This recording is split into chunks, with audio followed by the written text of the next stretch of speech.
Hello mga lods, eto na naman tayo mga lods, luto tayo ng madaliang pananghalian mga lodi.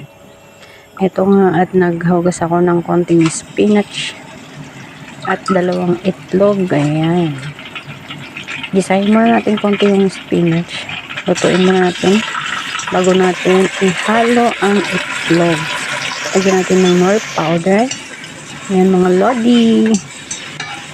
Yan ang ating magiging pananghalian ngayon mga lodi. Madali ang luto lang mga lods. Ayan, bisahin lang natin hanggang sa maluto. Saka natin ilagay ang dalawang pirasong itlog na ating binatil.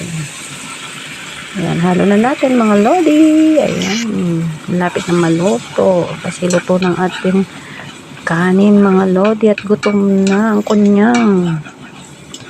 Yan, halo natin hanggang sa maluto ang itlog at maghalo din ng lasa ng spinach. Sarap neto mga lodi, try nyo. Gusto ko talaga ng may gulay mga lods, luwag lang itlog, solong itlog. Kailangan ko ng dahon-dahon mga lodi.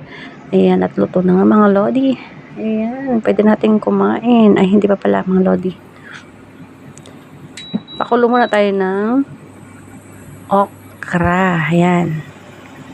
Magpakulo tayo ng okra. Tapos, may bagoong tayo dito. Medyo maanghang na bagoong. Ayan, may bagoong. Tapos, pakulo natin yung okra mga lodi. Ayan, luto na mga lodi. Gutom na ang kunyang. Pakulo natin. Liliit pa naman yung mga okra na yan. Napakamahal. Ayan, luto na mga lodi. Kain na tayo mga lodi. Thank you Lord for the food.